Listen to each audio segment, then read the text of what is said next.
এগৰাকী কণমানি অন্তঃহত্যা হল আৰু 13 বছৰীয়া এগৰাকী কণমানি সন্তান জন্ম দিছে পলাকবাৰীত সংঘটিত হৈছে এই চাঞ্চল্যকৰ ঘটনা কোনো দুৰ্বৃত্তই ধৰ্ষণ কাণ্ড সংঘটিত কৰিছিল কিন্তু দুৰ্বৃত্তৰ সন্ধান এতিয়ালৈকে উলাব পৰা নাই আৰক্ষীয়ে ইফালে এই ঘটনাটো সংক্ৰান্তত তেওঁৰ পিতৃ-মাতৃও একো খবৰ পোৱা নাছিল কণমানি গৰাকীয়ে পিতৃ-মাতৃৰ সৈতে কাজিয়া লাগি পৃথককৈ আছিল বুলি জানিব পৰা গৈছে গতিকে এই সমগ্ৰ ঘটনা কেনে ধৰণৰ ৰহস্যৰ সৃষ্টি কৰিছে তাক লৈ এতিয়া সৰ্বত্ৰে আলোচনা হৈছে সমগ্ৰ পলাকবাৰীত চাঞ্চল্যৰ সৃষ্টি হৈছে এই ঘটনাটোক লৈ পুষ্পিতা নহওতে এগৰাকী কণমানি মাতৃত্বৰ বুজা কৰিবলগীয়া হৈছে 13 বছৰীয়া এগৰাকী কন্যাই জন্ম দিছে সন্তান পলাকবাৰী খটিয়ামাৰী নোয়াপাৰত সংঘটিত হৈছে এক ৰহস্যজনক জঘন্য কাণ্ড 13 বছৰীয়া এগৰাকী কণমানিয়ে জন্ম দিছে সন্তান নাবালিকাক ধৰ্ষণ কৰিলে কোনো দুৰ্বৃত্তই কিন্তু দুৰ্বৃত্তটো কোন এতিয়ালৈকে উলিয়াব পৰা নাই পিতৃ-মাতৃয়েও নাজানে কণমানি গৰাকীয়ে কোনো মাত মতা নাই এই সন্দৰ্ভত নাবালিকা গৰাকী কোনে ধৰ্ষণ কৰিলে সেয়া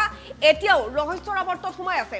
নাবালিকা গৰাকীয়ে মিৰ্জা প্ৰাথমিক স্বাস্থ্য কেন্দ্ৰত কালি এটি দেৱশিশু জন্ম দিছে আৰু শিশুটি জন্ম দিয়াৰ পাছতে নাবালিকা গৰাকীৰ স্বাস্থ্যৰ অৱনতি ঘটিছে বুলি জানিব পৰা গৈছে জিএমচিএইচত বৰ্তমান চিকিৎসাধীন অৱস্থাত আছে কন্যা গৰাকী অনুমান কৰক 13 বছৰীয়া এগৰাকী কণমানিয়ে কি বুজি পায় পলাকবাৰী খটিয়ামাৰী নোয়াপাৰাত কণমানি গৰাকী কোনে ধৰ্ষণ কৰিছিল তাৰ পিছতে তেওঁ পুষ্পিতা নহওতে যিটো কাণ্ড সংঘটিত হল মাতৃত্বৰ বুজা কৰিবলগীয়া হৈছে পখিলাখেদা বয়সত এগৰাকী কণমানি যদি মাতৃ হ'বলগীয়া হয় তেনেহলে কি অনুমান কৰিব পাৰি যেটো সময়ত বাল্য বিবাহ বিৰোধী অভিযান অব্যাহত আছে পক্সো এক্টৰ অধীনত হাজাৰ হাজাৰ স্বামী গ্ৰেপ্তাৰ হৈছে ৰাজ্যত সেই সময়ছোৱাতে এগৰাকী নাবালিকা মাতৃ হৈছে ভাবক 13 বছৰীয়া এগৰাকী কন্যা মাতৃ হৈছে এটি দেৱশিশু জন্ম দিছে কালি কণমানি গৰাকীয়ে আৰু মিৰ্জা প্ৰাথমিক স্বাস্থ্য কেন্দ্ৰত কণমানি গৰাকীয়ে মাতৃত্বৰ বুজা কঢ়িয়াই এটি সন্তান জন্ম দিয়াৰ লগে লগে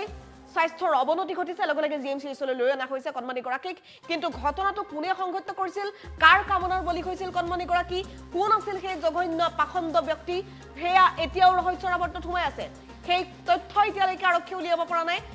পৰা নাই পিতৃ-মাতৃয়ে উলিয়াব পৰা নাই অঞ্চলবাসীয়ে মুঠৰ ওপৰত এই ঘটনাটোৱে ৰহস্যৰ সৃষ্টি কৰিছে চাঞ্চল্যৰ সৃষ্টি কৰিছে সমগ্ৰ পলাকবাৰীত কণমানি গৰাকীৰ পিতৃ-মাতৃৰ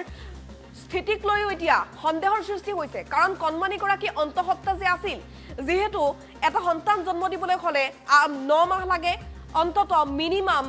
7 মাহ সময়ৰ প্ৰয়োজন হয় গতিকে 7 মাহ সময় যদি অন্তঃহত্যা হৈ থকা ছোৱালী গৰাকীক ধৰা পেলাব নোৱাৰিলে তেওঁ কেনে অৱস্থাত আছিল তেওঁৰ শৰীৰৰ ডিফাৰেন্স গম পোৱা নাছিল নেকি তাক লৈ এতিয়া সকলোৱে প্ৰশ্ন কৰিছে কণমানি গৰাকী যে অন্তঃহত্যা হৈ আছিল সেই কথা কেনেকৈ নজনাকৈ থাকিল পিতৃ-মাতৃয়ে এই ঘটনাটো আসলতে কিয় লুকুৱাবলৈ চেষ্টা কৰা হ'ল কি ৰহস্যৰ সৃষ্টি হৈছে তাক লৈ সকলোৱে প্ৰশ্ন কৰিছে সচেতন মহলত প্ৰশ্ন উত্থাপন হৈছে এগৰাকী কণমানি যেটো সময়ত তেওঁ ভৱিষ্যতৰ সপোন দেখিব লাগিছিল যেটো সময়ত তেওঁ খেলিব লাগিছিল পঢ়িব লাগিছিল সেই পখিলাখেদা বয়সত 13 বছৰীয়া এগৰাকী কণমানি মাতৃ হ'বলগীয়া হৈছে গতিকে এখন অসমত এখন সমাজৰ পৰা কি আপুনি আশা কৰিব পাৰিব এবাৰ অনুমান কৰক বাল্য বিবাহ বিৰোধী অভিযান অব্যাহত আছে প্ৰতি ছমাহৰ মূৰে মূৰে বাল্য বিবাহ বিৰোধী অভিযান চলিব অবৈধ স্বামী সকলোকে গ্ৰেপ্তাৰ কৰা হ'ব হাজাৰ হাজাৰ স্বামীক ইতিমধ্যে ধৰা হৈছে মুখ্যমন্ত্ৰী ডক্টৰ হিমন্ত বিশ্ব শৰ্মাই যেহেতু পণ লৈছে যে এটাও বাল্য বিবাহ থাকিব নোৱাৰিব এখন অসমত সেই সময়ছোৱাত কিন্তু এগৰাকী বাল্যকালতেই